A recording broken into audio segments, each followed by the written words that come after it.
Hey everyone, welcome back. So today we're going to be talking about even more cryptids in New York. All right, so let's dig even deeper into the obscure, the fleeting, and the truly odd. This time we'll focus on even more localized and highly specific and speculative tales. All right, New York's hidden gems of the cryptid world. All right, so welcome back, and if you thought we exhausted the strange cryptid tales of New York City in the last video, or the last couple of videos, think again. Today we're going even further off the map, exploring the truly obscure, the barely whispered, and the incredible speculative alleged cryptids that supposedly lurk in the forgotten corners and hidden histories of the Big Apple. New York City is a living, breathing entity, constantly evolving but always retaining layers of its past, and in those layers, in the liminal spaces between what is known and what is forgotten, are where the truly peculiar stories reside. And these aren't creatures you'll find in tourist guides. These are the urban ghosts of biology, the things that shouldn't be, but maybe, just maybe, are. So turn off the lights, get comfortable, and let's delve into some of New York City's most rare, most obscure, and most incredibly speculative cryptid encounters. So, our first deep dive takes us to a very specific part of the city and a very strange type of alleged creature, the Red Hook shadow crawlers. Red Hook, with its industrial past and isolated feel, has always had a certain mysterious aura.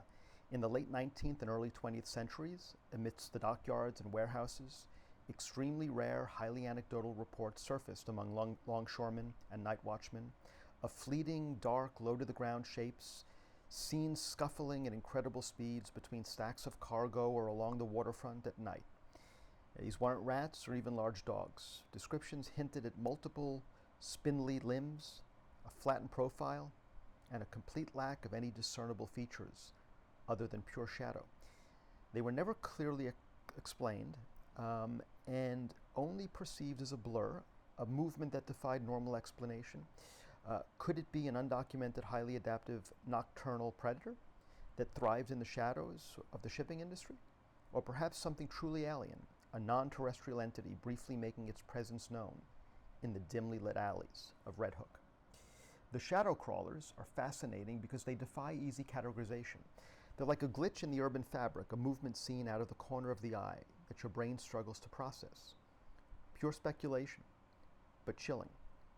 Next, we climb the urban canyons to explore the incredibly rare accounts of the Queensboro Bridge perchers. The Queensboro Bridge, a magnificent steel sentinel, connects Manhattan and Queens, and from a handful of alleged sightings, often from bridge workers or those living in nearby high-rise apartments, comes the tale of the perchers. These are not the Mothman or winged humanoid type. Instead, witnesses describe seeing incredibly large, almost statue-like, dark figures perched motionless on the highest, most inaccessible girders and cables of the bridge, particularly at dawn or dusk. They are described as being too large for any known bird, too static and strangely proportioned to be a human. Some accounts mention a hunched posture, almost like a grotesque gargoyle. Could a previously unknown species of giant nocturnal avian predator, perhaps adapted to urban environments, be using the city's highest points as hunting perches? Or is it merely pareidolia, the human tendency to see faces and forms in random patterns, projected onto the distant, intricate structure of the bridge?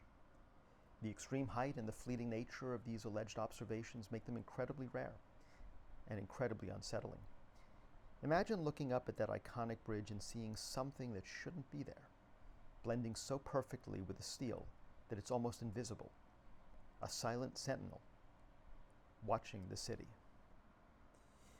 Our third speculative cryptid brings us to the forgotten waterways and subterranean springs of Manhattan, the Central Park Bog Thing. While Central Park is meticulously manicured, it still holds natural wetlands, ponds, and even remnants of underground streams. Extremely rare and very old, almost folkloric accounts speak of something truly primitive lurking in the deeper, marshier sections of the park, particularly in the days before it was fully developed. Described as a low-slung, brownish-green, almost amphibious creature, capable of moving surprisingly fast through mud and shallow waters. It's not a turtle, not a snake, but something with a distinctly primitive feel, perhaps with small vestigial limbs and a large dark eye. These are not modern sightings. They harken back to a time when parts of the island were far wilder and less explored. Could it be a relic species of ancient amphibian or reptile, though long extinct, that managed to persist in the hidden bogs of Manhattan? Or merely the fever dreams of early New Yorkers confronted with the untamed wilderness that once was? A living fossil hiding in plain sight in one of the world's most famous parks? It's a delightful, if deeply improbable thought, and hints at the ancient history beneath our feet. And finally, for our most truly abstract and unsettling cryptid, we're talking about the phenomenon sometimes dubbed the Staten Island vibration manifestations. This is less about a physical creature and more about an alleged localized phenomenon with a biological or at least energetic component.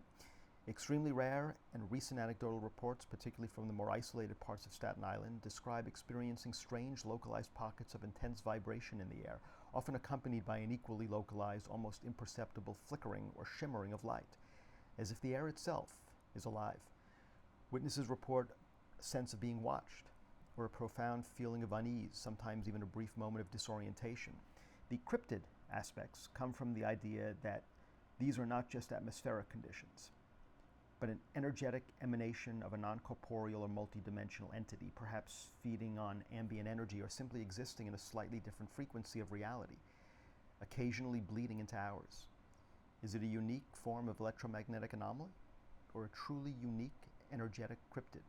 A being of pure vibration and light that rarely, if ever, fully manifests. The idea that something could exist purely as a ripple in reality, a feeling, a vibration, is mind-bending.